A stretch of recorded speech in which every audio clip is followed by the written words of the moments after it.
Good afternoon everyone. आज हम पढ़ने जा रहे हैं carrier sense multiple access with collision avoidance. ठीक है, कोलिजन अवॉइडेंस हम कब यूज़ करते हैं? जब कोलिजन डिटेक्ट ना हो। ठीक है, जिस टेक्निक मतलब नेटवर्क में कोलिजन डिटेक्शन की स्कीम ना हो उसमें हम कोलिजन अवॉइडेंस यूज़ करते हैं। CSA में CA protocol is used in wireless network because they cannot detect the collision. So only solution is collision avoidance. CSA में CA प्रोटोकॉल में वो यूज़ होता है वायरलेस नेटवर्क में, क्योंकि वहाँ पे कोलिजन डिटेक्शन की कोई स्कीम नहीं है, तो हम कोलिजन अवॉइडेंस करते हैं, कोलिजन अवॉइडेंस को यूज़ करते हैं। इसमें 3 टेक्निक्स है: interframe space, contention window, acknowledgement. Interframe space क्या होता है? जब भी स्टेशन चैनल हमें आइडियल मिले, मतलब खाली मिले, तो स्टेशन इमीडिएटली ट्रांसमिट नहीं करता डाटा, वो कुछ पीरियड ऑफ टाइम के लिए वेट करता है, जिसे हम इंटरफ्रेम स्पेस कहते हैं। ठीक है, कुछ टाइम पीरियड के लिए वेट करता है, जिसे हम इंटरफ्रेम स्पेस कहते हैं। When channel is sense to be idle, जब भी चैनल हमें आइडल मिले, it may be possible that same distant station में have already started transmitting and signal of the distant station has not reach other station. ठीक है, जब भी हमें चैनल आइडल मिले तो ज़रूरी नहीं है कि कोई और डाटा ने डाटा ट्रांसमिट ना किया हो। ठीक है, वो इन वे हो, और अगर हम अपना डाटा भी ट्रांसमिट करने लग जाए तो वो कोलिजन हो जाए। इसलिए हम इसमें कुछ पीरियड ऑफ टाइम के लिए वेट करते हैं जब भी चैनल आइडल मिले, ताकि जो भी डाटा अगर इन द वे हो वो अपनी डेस्टिनेशन पे पहुंच जाए। ठीक है, Therefore, the purpose of IFS time is to allow this transmitted signal to reach other station. जहाँ भी इसने अपनी डेस्टिनेशन पे पहुँचना वहाँ पे पहुँच जाए। If after this IFMS time, अगर हम IFS इस इंटरफ्रेंस स्पेस टाइम के बाद अगर चैनल हमें फिर आइडल मिले, तो इसका मतलब स्टेशन जो भी डाटा होगा वो पहुँच गया होगा, फिर हम अपना डाटा ट्रांसमिट कर सकते हैं। लेकिन फिर भी ये यहाँ पे कंटेंशन टाइम पीरियड भी यूज़ करते हैं। ठीक है, इसके बाद कंटेंशन टाइम के लिए वेट करना पड़ता है। ठीक है, कईयों में वो कहते हैं कि कंटेंशन टाइम के लिए भी वेट कर सकते हो, क्योंकि इमिजिएटली ये वैसे कहते हैं आईएफएमएस टाइम के बाद, इंटरफ्रेम स्पेस टाइम के बाद अगर चैनल हमें आइडल मिले तो स्टेशन सेंड कर सकता है। लेकिन अगर हम चाहते हैं कि कोलिजन को बिल्कुल अवॉइड करना चाहते हैं, तो हम कंटेंशन टाइम के लिए भी वेट कर सकते हैं। ठीक है, कंटेंशन टाइम के लिए भी वेट कर सकते हैं। इस टाइम पीरियड के लिए भी हम अपने डाटा को उसकी वेट कर सकते हैं। ठीक है, IFS variable can also be use to define priority of a station और फ्रेम।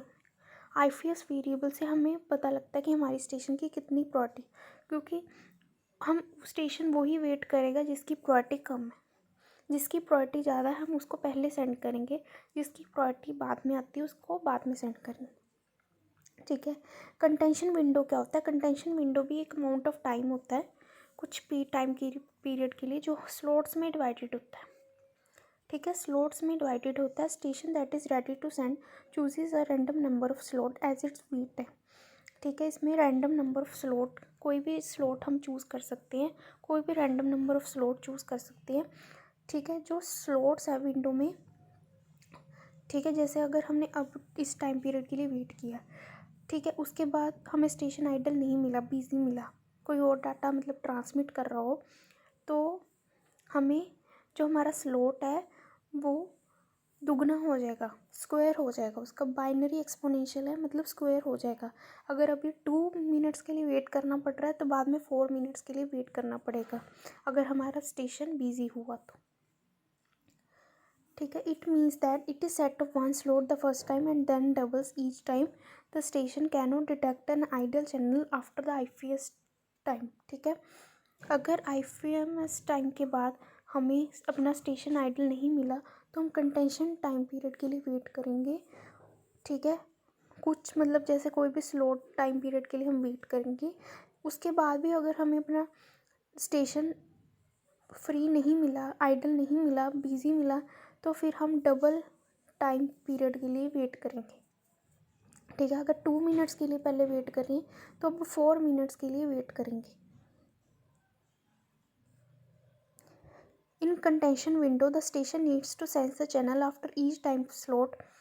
ठीक है, कंटेंशन विंडो में स्टेशन जो है वो एक टाइम स्लॉट के बाद अपना स्टेशन चेक करता है कि वो बिजी है कि आइडल है। ठीक है, if the station finds the channel busy, अगर स्टेशन को चैनल बिजी मिल रहा है तो वो प्रोसेस को वो ट्रांसमिट नहीं करेगा डाटा, वो टाइमर को स्टॉप कर देगा।